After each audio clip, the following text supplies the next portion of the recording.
Bitta straus tuxumida 24-25 ta oddiy tuxumni ozuqaviy qiymati bor, ya'ni kaloriyasi, oqsili aerogrilda pishirib ko'rsatib beramiz. Rezultatini o'zingizlar baho berasizlar.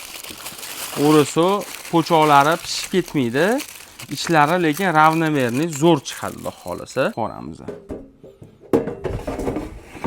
Birinchi o'chirtda gradusini va vaqtlarini kontrol qilib olamiz. Startni bosib yuboramiz. Tuxum tayyor bo'ldi.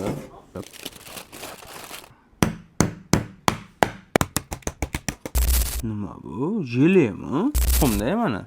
Kesyapmiz. Ichi mamnaqada. Ma'minisi bunaqa bo'lib qolishi bu nimadan bu? Menimcha bu palada tuxum bo'lsa kerak. Bu straus tuxumini pishirib ko'rmoqchi bo'ldi. Eksperiment sifatida bitta tuxumni qurbon qildi.